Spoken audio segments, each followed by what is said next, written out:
ಶಾಲೆಯ ಮುಖ್ಯ ಗುರುಗಳಾದ ನಮ್ಮ ಮಾರ್ಗದರ್ಶಕರಾದ M.R. ಧೋನಿ ಗುರುಗಳಿಗೆ, ಹಾಗೆ ಎಲ್ಲ ಸಹ ಶಿಕ್ಷಕರಿಗೆ, ಶಿಕ್ಷಕಿಯರಿಗೆ ಹಾಗೂ ವೇದಿಕೆ ಮೇಲೆ ಆಸೀನರಾದ ಎಲ್ಲ ಗಣ್ಯಮಾನ್ಯರಿಗೆ ಹಾಗೂ ನನ್ನ ವಿದ್ಯಾರ್ಥಿ ಮಿತ್ರರಿಗೆ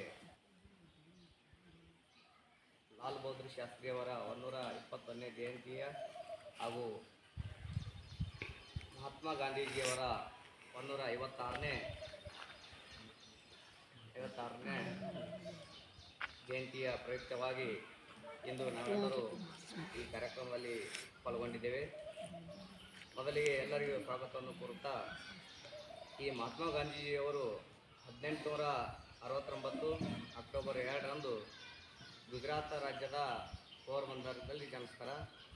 ತಂದೆ ಕರಮ್ಚಂದ್ ಗಾಂಧಿ, ತಾಯಿ ಪುತಲಿಬಾಯಿ ಅಂತೇಳಿ. ಅವರು ತಮ್ಮ ವಿದ್ಯಾಭ್ಯಾಸ ಕಾನೂನು ಶಿಕ್ಷಣವನ್ನು ಪಡೀಲಿಕ್ಕೆ ಲಂಡನ್ಗೆ ಹೋಗ್ತಾರೆ. ಲಂಡನ್ದಲ್ಲಿ ತಮ್ಮ ಪದವಿ ಮುಗಿಸ್ಕೊಂಡು ನಮ್ಮ ಭಾರತಕ್ಕೆ ಹಿಂತಿರುಗಿರ್ತಾರೆ. ಅಂದರೆ ಈ ಶ್ರೇಷ್ಠ ವ್ಯಕ್ತಿ ಒಂದು ಎಲ್ಲ ಓದಿರ್ತೀರಿ, ಪಠ್ಯ ಪುಸ್ತಕದಾಗ ಎಲ್ಲ ಬಂದಿರ್ತದೆ ಮಹಾತ್ಮ ಗಾಂಧೀಜಿದು. ಅದು ಆದ್ರೆ ಒಂದು ಸಿಚುವೇಶನ್ ಬಗ್ಗೆ ಹೇಳ್ತೀನಿ. ಅವರು ಮಹಾತ್ಮ ಅಂದ್ರೆ ರವೀಂದ್ರನಾಥ್ ಠಾಗೂರ್ ಅಂತ ಒಂದು ಬಿರುದು ಕೊಡ್ತಾರೆ. ಶಾಂತಿನಿಕೇತನ ಆಶ್ರಮದಲ್ಲಿ ಮಹಾತ್ಮ ಅಂತೇಳಿ ಅವ್ರಿಗೆ ಒಂದು ಬಿರುದು ಕೊಡ್ತಾರೆ. ಅಂದ್ರೆ ಇಡೀ ಜಗತ್ತಿನಾಗ ಅವ್ರ ಒಂದೇ ಹೆಸರು ಮಹಾತ್ಮ ಅನ್ನೋದು ಅವ್ರು ಒಂದೇ ಇರ್ತದೆ.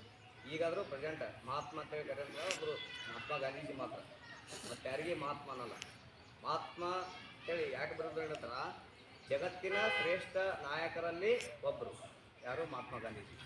ಅಂಥದ್ರಾಗ ಬೇರೆ ಬೇರೆ ದೇಶಗಳಿಗೆ ಪ್ರೇರಣೆ ಆಗಿರ್ತಾರೆ. ಅಂದ್ರೆ ನಮ್ಮ ದೇಶದಲ್ಲಿಯೇ ನಾವು ಸ್ವಲ್ಪ ಏನೋ ಮಹಾತ್ಮ ಗಾಂಧೀಜಿ ಅಂದ್ರೆ ಈಗೀಗ ಮೊದಲ ಸ್ವತಂತ್ರ ಪಡಲಿಕ್ಕೆ ಎಷ್ಟು ಕಷ್ಟಪಟ್ಟರು ಅನ್ನೋದು ಎಲ್ಲ ಅಂದ್ರೆ 1857ರಿಂದ ಪ್ರಾರಂಭ ಆಗ್ಯದ ಸ್ವತಂತ್ರ ಇದು ಹೋರಾಟ.